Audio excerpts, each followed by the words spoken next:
Hello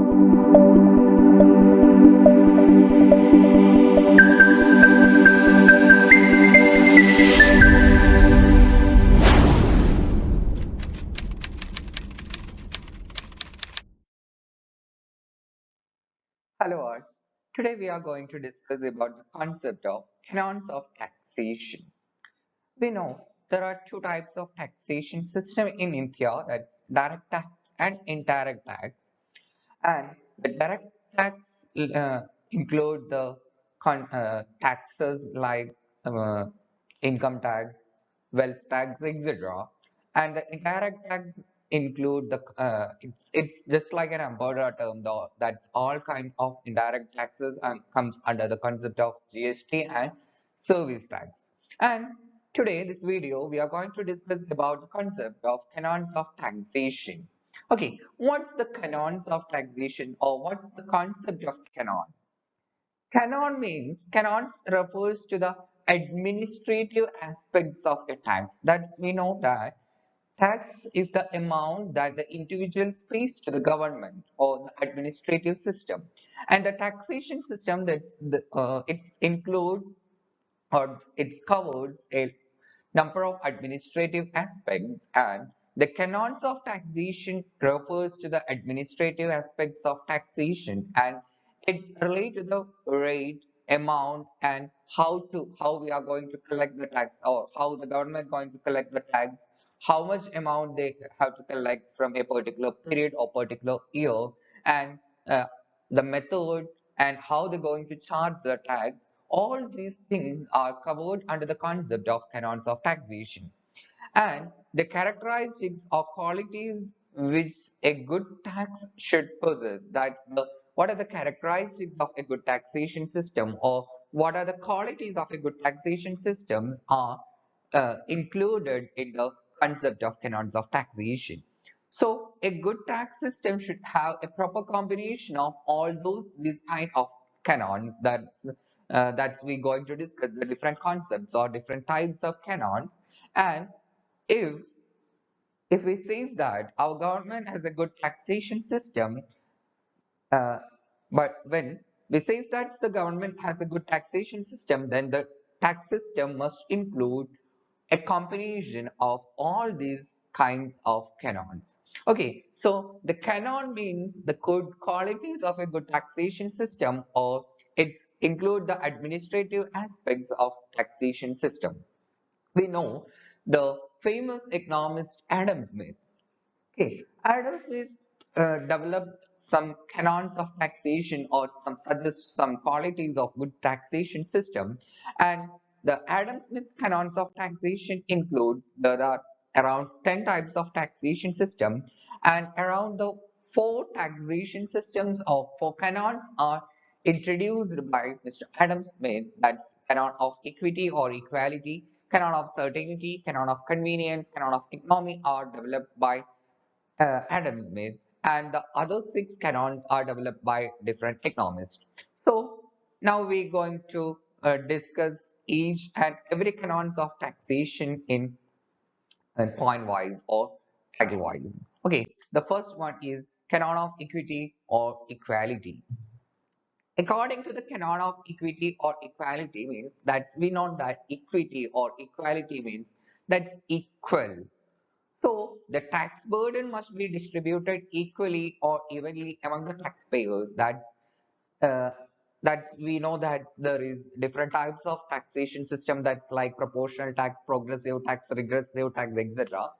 So this types of tax system, that is equality, says that there must be a justice or equality between all taxpayers, because we know that different taxpayers have the different ability to pay tax. That's the rich persons have the more capacity to pay high amount of tax, and the poor persons have the low capacity to pay the amount of tax.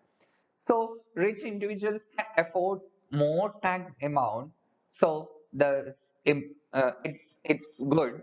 Or as a result, or the equality says that those who have the ability to pay more amount of money, the government must charge more amount from the rich people, and the government must charge low amount of tax from the poor people. That's the concept of canon of equality or equity. There must be a equity in the concept of or charging of tax among the taxpayers or from the public. That's the concept of canon of equity, or there must be an equity or equality between the payment of or among the payment of tax. That's the concept of canon of equity. Okay, the second one is canon of certainty. That's that's the important thing. The taxpayer should aware when, where, and how much taxes are due.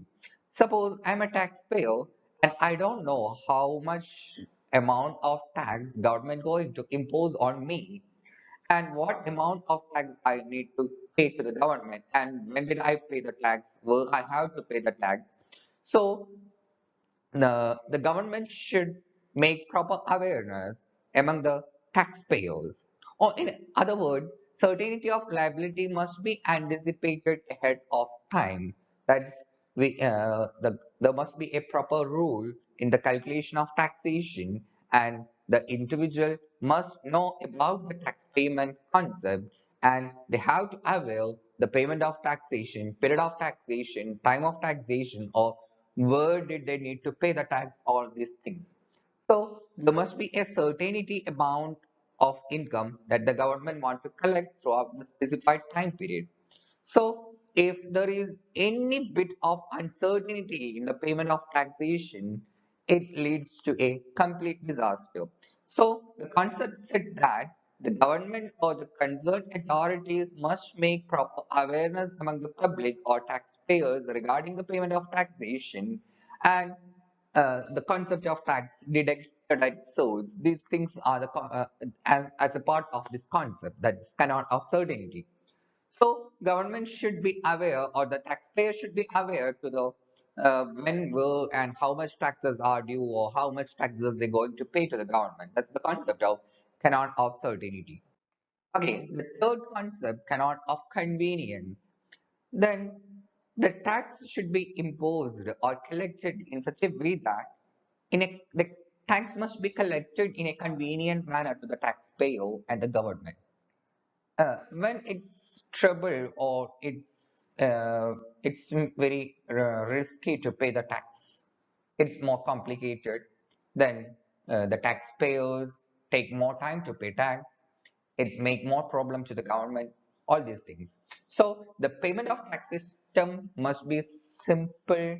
It's convenient to all kind of public, and it must be convenient to the uh, time they have money. Suppose I'm a farmer and the government charge the tax on my agricultural income before the harvest. That's not possible. Okay. At that time, I don't have any kind of money in my hand. So what to do?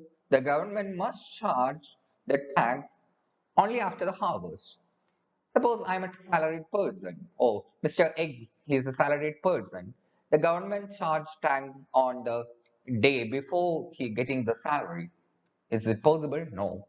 The government must charge that to the tax to the particular person only after the time, only after the period he gets his salary. So this is the concept of canon of convenience. The taxpayers, the government must consider, or high priority must be given to the convenience of the taxpayer. That's the concept three, or canon three, canon of convenience.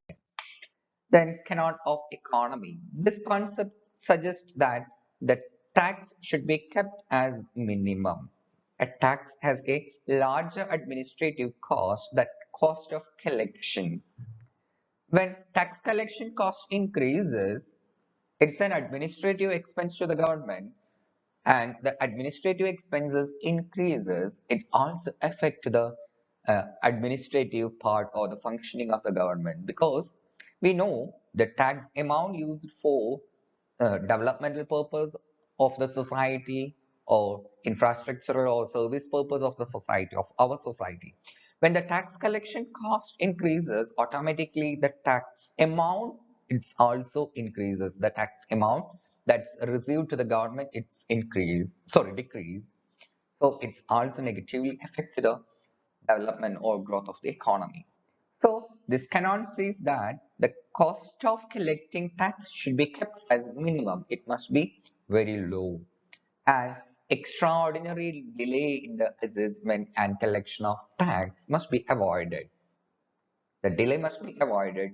Tax must be collected on time or proper time. That's the canon of economy. And the next one is canon of elasticity.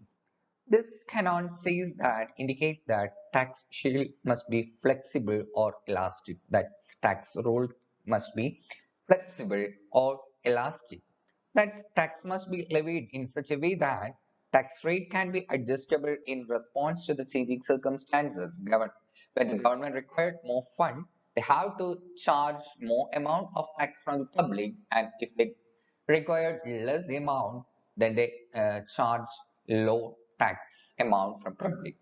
So the tax system or tax rules must be elastic. That's elasticity must be there, or the flexibility will be there. That's the concept of canon of elasticity. And then canon of productivity, according to Charles F. Babbage, that's we know that well, he's a well-known classical economist and subject in public finance. He suggests that the revenue generated by any tax must be substantial. This canon says that tax do not impede or productive work of society should be imposed. That is, the tax used for some kind of productivity purposes. That is, the amount of tax that we collected from the public used for some kind of productive purposes. That's the canon of productivity. Then canon of variety. That is, taxation must be dynamic. This indicates that having single or different two types of tax, a country must have different types of tax or different structure of tax, diversified types of tax. That will uh, help to the structural development of the country. That is, the participation of people can increase. That is, one or another kind of every single person should cover one or another type of tax system. So that is the variety must be there. That's the concept of dynamic. Then the canon of simplicity. That's the concept says that the tax payment method or tax calculation method must be simple. Every single man or layman can calculate without the assistance of professionals. That's when the tax payment system or tax calculation system is complicated. Then what happened? A common man or layman cannot calculate his tax liability. He need some kind of assistance from the part of professionals. So he need to pay a huge amount to the professional. It's negatively affect to the growth of the country. So that's why the canon says that the tax payment system or tax calculation system must be simple and easy to calculate for a layman. That's the canon of simplicity. And canon of expediency. That's the tax should be beneficial to the government, that is, defend itself against the public criticism, arguing for its need. That the system says that the tax must be beneficial for the benefit for the of the public, not for the government. That's the amount is used for the development or growth of the society or development or growth of the public, not for their personal growth or their um, political parties growth, not nothing like that. The tax should be the tax amount is beneficial to the public growth or public welfare. Then the last one is canon of flexibility. That's we already said that the tax system must be dynamic. Then the flexibility state that entire tax system should be flexible enough to allow taxes to be increased or decreased. When the government need more money, they can increase the tax burden or the tax amount. When the government required low amount of money, then they have to reduce the amount of tax. So that's the concept of canon of flexibility. So these are the different types of canons of taxation. And a good canon of taxation or a good taxation system must be a combination of all these canons. That's a good tax system covers all the characteristics or all the qualities of these canons, then we see that our taxation system is good and our administrative system or government administration, tax administration is outstanding, that's beneficial for the public or beneficial for the society. So these are about the canons of taxation. I hope it's clear. Thank you for listening. Thank you all. Thank you so much.